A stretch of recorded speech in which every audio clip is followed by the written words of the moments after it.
En el nombre de Alá, el misericordioso y bondadoso.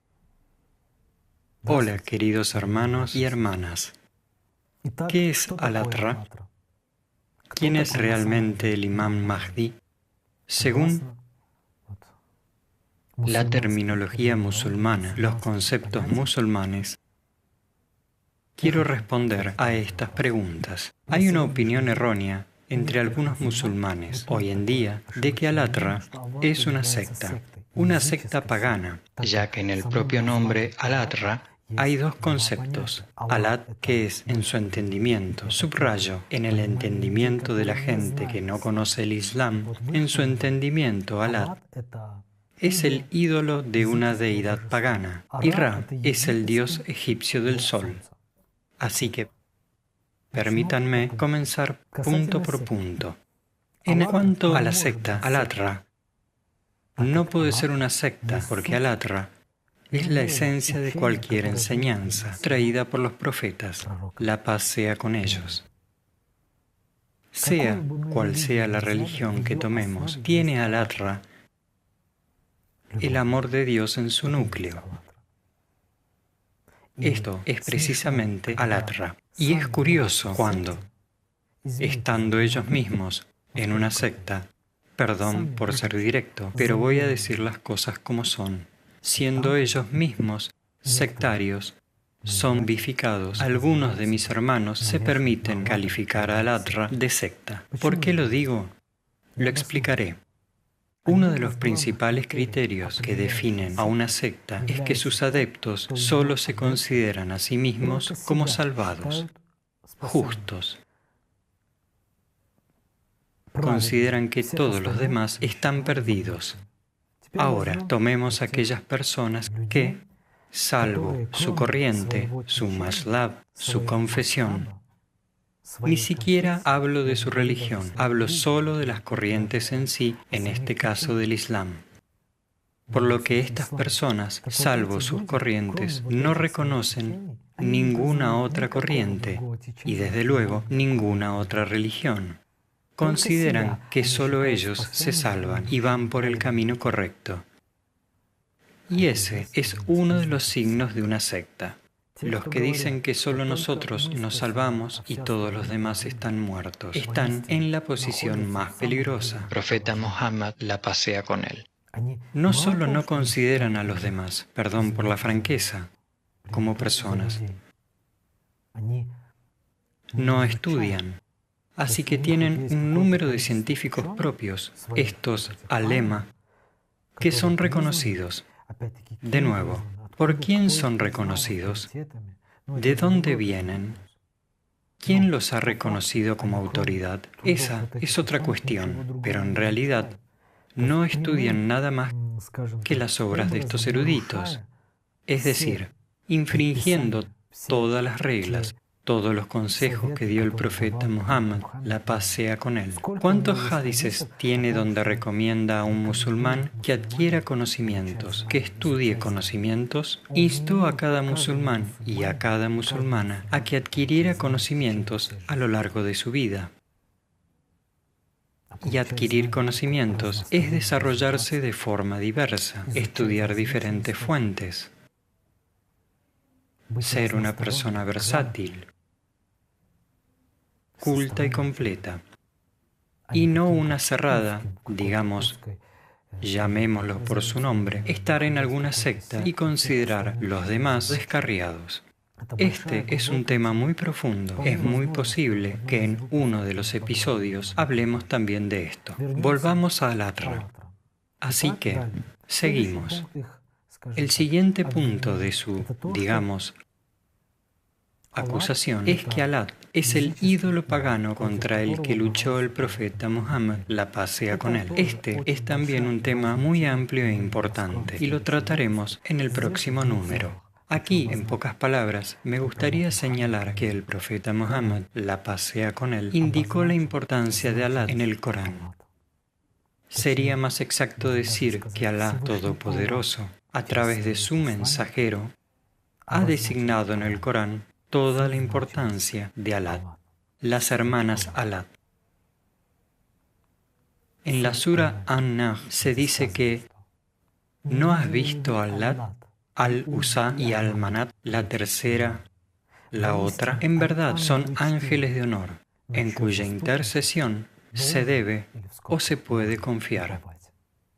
Este ayat fue introducido por el profeta Muhammad, la paz sea con él, y ya después de su muerte, el judío Ibn Ishaq fue el primero en escribir una blasfemia en la hagiografía del profeta Muhammad, la paz sea con él. Escribió que este ayat es un ayat satánico, ha sido inspirado al mensajero de Alá, al sello de los profetas, al último profeta, susurrado a él por el Shaitán.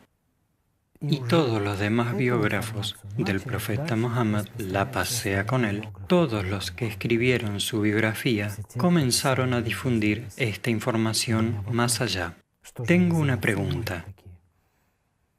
¿Qué clase de musulmanes somos si el testimonio de un tal Ibn Ishaq, ¿quién es? ¿Quién era? Si sus palabras en las que denigra al mensajero de Alá, que la paz sea con él, las tomamos por verdad y creemos lo que este vil mentiroso escribió sobre el profeta, cuya rectitud y pureza Alá Todopoderoso destaca repetidamente en el Corán y cuya vida fue un ejemplo de verdadero y leal servicio puro a Alá Todopoderoso.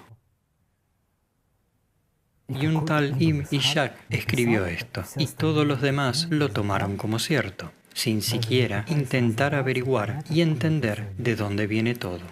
Pero lo vuelvo a decir, este es un gran tema y lo trataremos en un episodio posterior.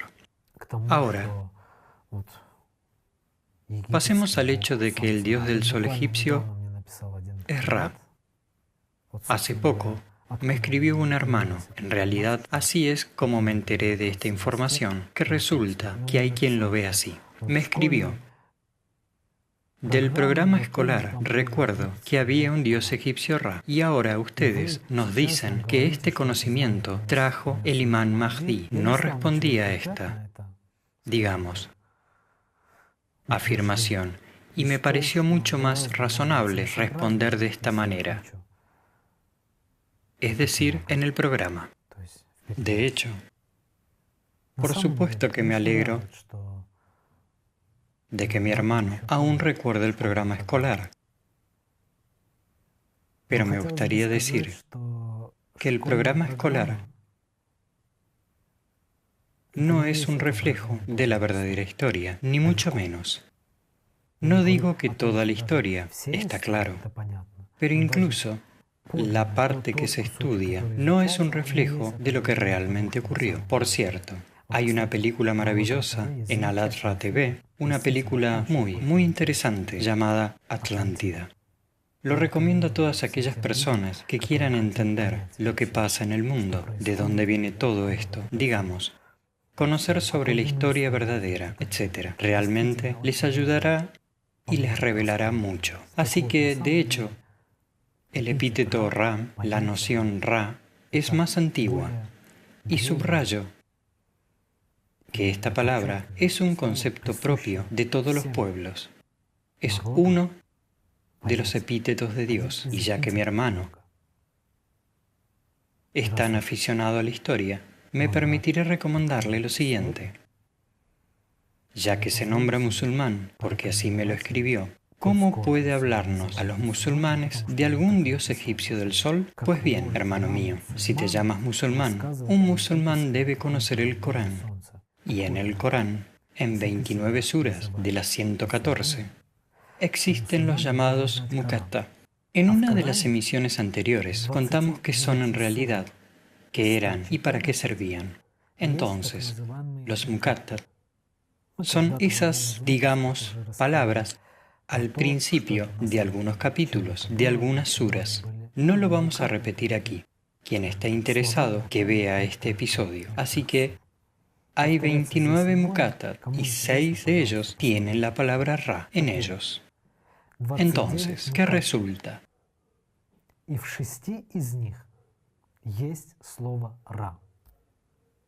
El dios egipcio del sol, según tu opinión, hermano mío, este dios egipcio del sol se infiltró de alguna manera inadvertida en el Corán, ¿verdad? Es decir, se le menciona al principio de las 6 suras.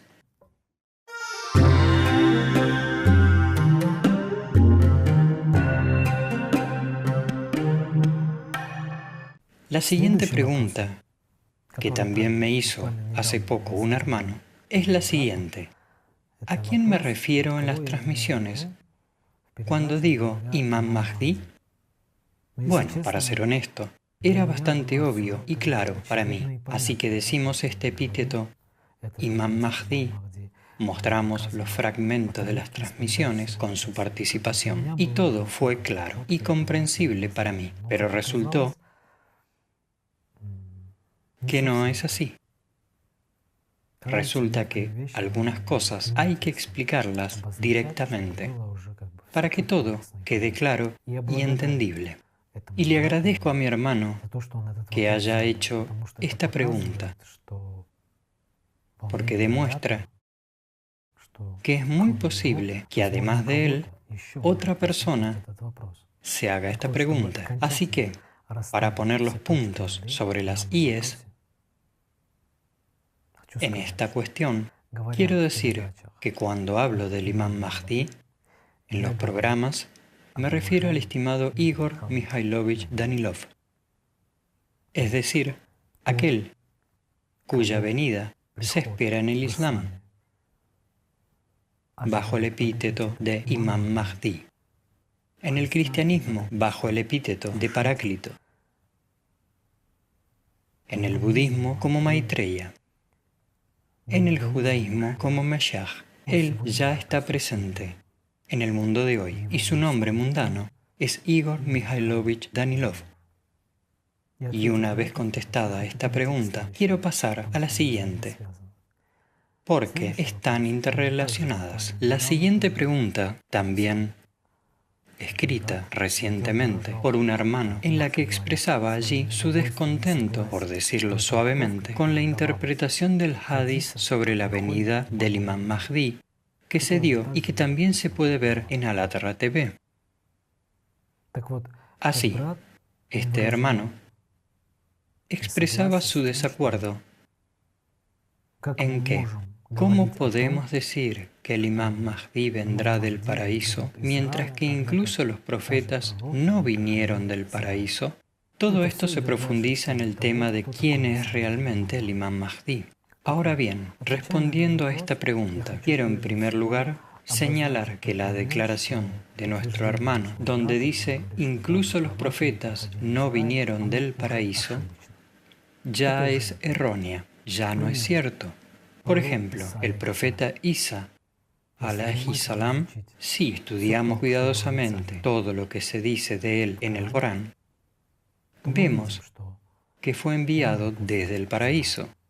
Basta con mirar detenidamente los nombres con los que se refiere a Isa, alayhi salam, en el Corán, y podemos ver que la forma en que se refería a Isa, alayhi salam, ese trato, esos nombres no los tuvieron ninguno de los profetas. Además, si, digamos, todos los profetas recibieron nombres de sus padres, entonces el profeta Isa, la paz sea con él, recibió un nombre antes de nacer, y el nombre fue dado por el mismo Alá Todopoderoso. Y de nuevo, el ayat sobre su Inmaculada Concepción, en la Sura 21, en el ayat 91. Y cuando infundimos nuestro espíritu a través del ángel Gabriel en María, quien fuese virgen, e hicimos de ella y su hijo un signo del poder divino para la humanidad. O tomemos la Sura 22, ayat 75, por ejemplo, donde dice directamente: Alá escoge mensajeros entre los ángeles y entre los hombres. Es verdad que Alá es quien oye y quien ve. Es decir, si es necesario, Él elige de entre los ángeles también mensajeros, se dice explícitamente. Por eso, contestando a este hermano, me gustaría decir que antes de decir que no es así, merece la pena estudiarlo, comprobarlo. ¿Puede ser que sea verdad después de todo? Bien, ahora, en cuanto a cómo podemos decir que el Imam Mahdi vino del paraíso, para aquellas personas que aún no lo han adivinado, y para las personas que tienen preguntas como esta, de que cómo podemos llamar o decir que el Imam Mahdi vendrá del paraíso, para todas esas personas quiero decir, para un musulmán el juramento más sagrado, el más serio, el más significativo, es el juramento sobre el Corán. Cuando un musulmán jura poniendo su mano sobre el Corán, y por eso, hoy, como musulmán, quiero poner mi mano sobre el Corán. Aquí tenemos el Corán. Este es el Corán. Por cierto, no la traducción, ni la interpretación de los significados. Este es el Corán.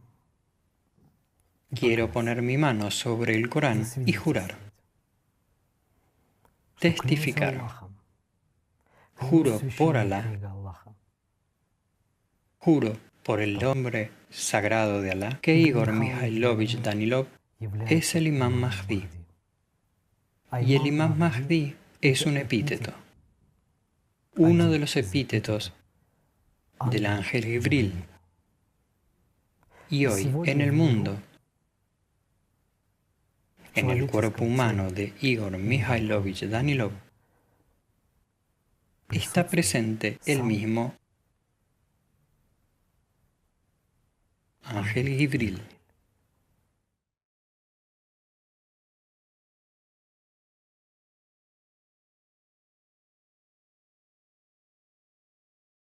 Sobre el hecho de que en los últimos tiempos vendrá el Imam Mahdi y no será una persona ordinaria, hablaron muchos hombres santos.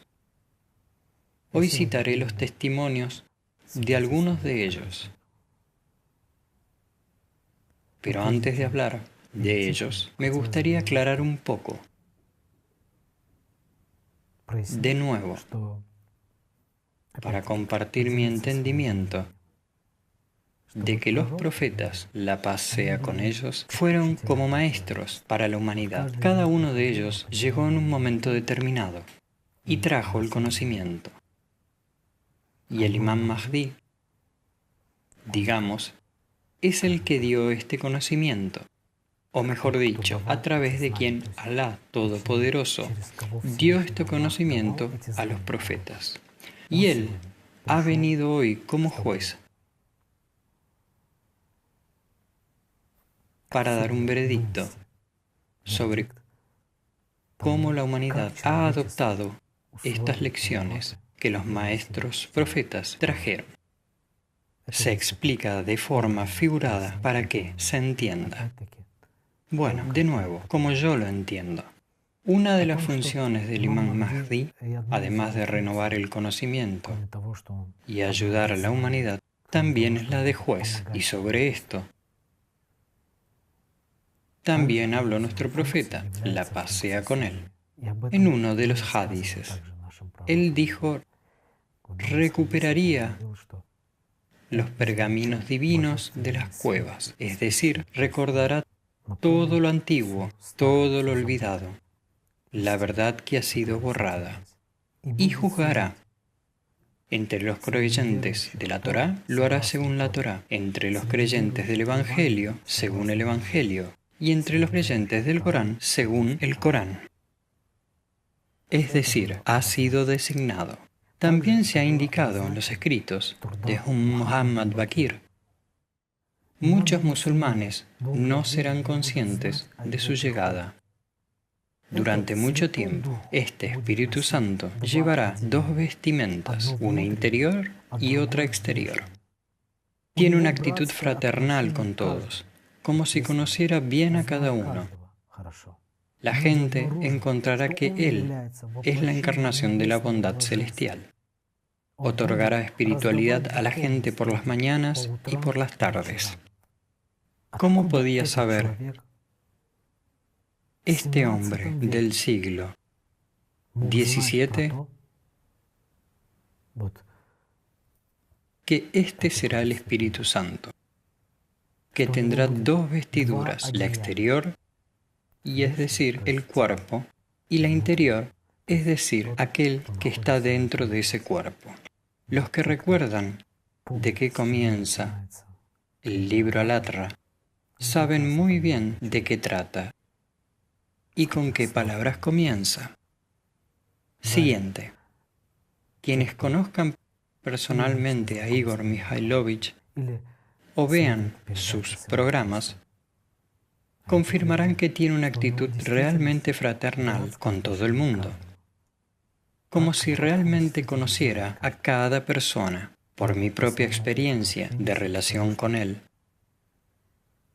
puedo decir que conoce las cosas más íntimas y tiene una actitud verdaderamente fraternal. No hay otra forma de decirlo, verdaderamente como un hermano mayor.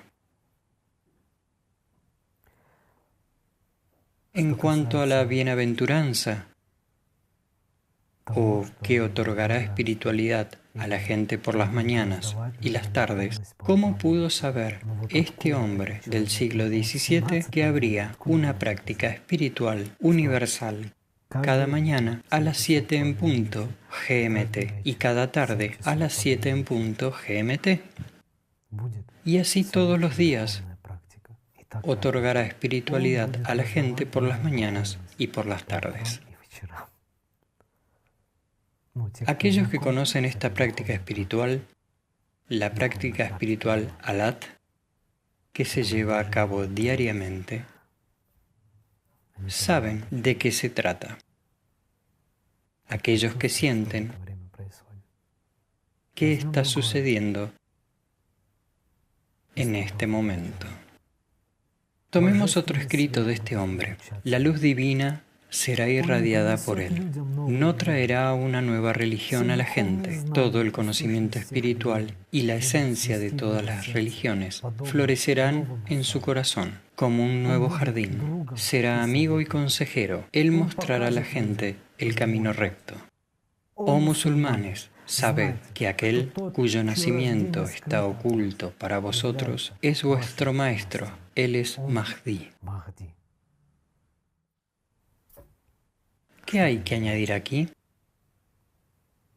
En mi opinión, una descripción sorprendentemente precisa de lo que vemos y sentimos hoy. Es lo más importante. Al fin y al cabo, lo que vemos no siempre refleja, ni mucho menos, lo que hay en realidad. Y cuando empezamos a sentirlo, ya es otra cosa. Lo que sientes es cierto, porque vive dentro de ti, está vivo, es verdadero. Lo que ves es una ilusión. También me gustaría dar otro extracto interesante de las obras de otro hombre, por cierto, descendiente directo del profeta Muhammad, la paz sea con él, que vivió en el siglo VIII. El imán Sadiq así escribió: el conocimiento consta de 27 letras, partes, y todo lo que los mensajeros anteriores han traído de éste consta solo de 2 letras del mismo, y hasta el día de la manifestación del Mahdi no se le dará a la gente ningún otro conocimiento que el contenido en estas 2 letras. Pero cuando Qaim se levante, traerá consigo las 25 letras restantes del conocimiento y las difundirá entre la gente, añadiéndolas a las anteriores. Así les impartirá las 27 letras del conocimiento. El siglo octavo, queridos hermanos y hermanas, ¿cómo podía saber este hombre que, en efecto, hoy el conocimiento que da el imán Mahdi, hay 27 semillas espirituales de la verdad? Presten atención a lo que fue dicho y no a quien lo ha dicho.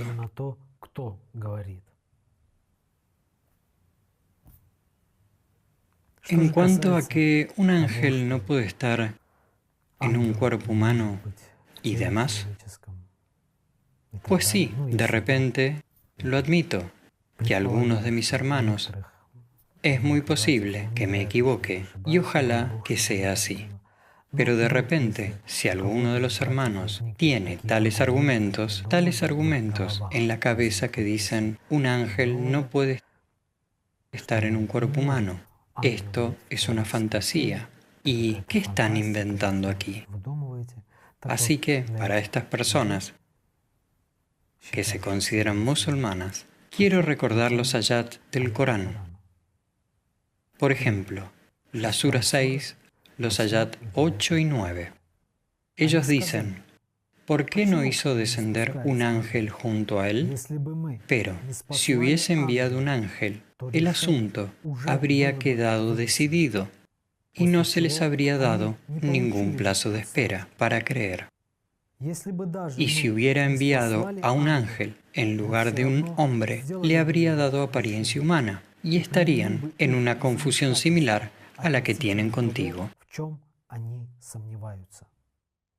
En estos ayat se dice sobre el momento en que la gente comenzó a expresar sus dudas, su incredulidad, que porque ningún ángel bajó el profeta para que pudieran ver el milagro con sus propios ojos. Y aquí se explica que si el ángel viniera en su forma pura, en la forma en que vive en el mundo espiritual, significaría el fin para el mundo material. Así se afirma directamente que el asunto habría quedado decidido y la gente no se les habría dado ningún plazo de espera. Es decir, la manifestación de un ser espiritual, del mundo espiritual, en su aspecto más puro, sería destructiva para la materia. Por eso, dice que si hubiera enviado un ángel, le habría dado apariencia humana, es decir, viene en un cuerpo. Así que el cuerpo es una especie de cápsula dentro de la que está este ángel, para que su manifestación pura no destruya a este mundo material. Por lo cual, repito, la manifestación de la luz pura, An-Nur, como dice el Corán, es destructiva porque este mundo es dunya. Después de todo, es un mundo oscuro, es un mundo material, ilusorio, temporal. De nuevo, si recuerdas la Sura 22, ayat 75, que citamos antes, que Alá elige a los mensajeros entre los ángeles y los humanos. Además, hace apenas un mes y medio, una persona escribió que tenemos el Corán, el Hadís y no necesitamos al-Atra. En términos de estos son nuestros libros y ya está. Bueno, quiero preguntar, el Corán, los hadices son realmente muy importantes, es una herencia espiritual. Pero la simple pregunta es, ¿a dónde hemos llegado? El Corán y los hadices actuales, o más bien la forma en que han llegado hasta nosotros, dan una comprensión holística de quién es uno realmente, de lo que hay que hacer en este mundo para lograr el triunfo de la verdad de Alá sobre el mal de Iblis. Existen estos entendimientos? Por supuesto. Ahora, algunos exclamarán que dicen sí existen. Pero la pregunta sencilla es, ¿sí existen? ¿En qué se manifiestan? ¿Y dónde están? En el hecho de que el Islam esté dividido en más de 73 corrientes que, desgarrándose unas a otras, luchan por el poder. ¿En qué los musulmanes se maten literalmente entre sí? ¿En eso se manifiestan? ¿Dónde están y en qué parte del Corán o de los hadices se dice que no habrá otro libro? En todas partes se dice que el profeta Muhammad es el último profeta, la paz sea con él. Esto es cierto, pero en ninguna parte dice que no habrá otro libro, sino todo lo contrario. El imam Mahdi hará lo que hizo el profeta, destruyendo, como él, los rituales del período de la ignorancia. Él restablecerá el Islam. El Mahdi traerá un nuevo formato, un nuevo libro, una nueva ley y una nueva tradición. Otras religiones, también abandonadas y distorsionadas, serán restauradas a su verdad y pureza por el poder del Mahdi. Así que, realmente, todo es claro y entendible. Solo se necesita, digamos, valor y verdadera humildad ante Alá, no con palabras, sino verdadera humildad, que se expresaría, en primer lugar, en el hecho de no expresar su desacuerdo con la decisión de Alá Todopoderoso. Al fin y al cabo, ¿qué está ocurriendo realmente? Esta gente, cargada de orgullo, piensa que su visión, su entendimiento, impuesto sobre ellos, de en qué apariencia y de dónde tiene que venir el Mahdi, de dónde es su origen, de qué nacionalidad tiene que ser. Esta es su visión, la que Alá Todopoderoso debe ejecutar.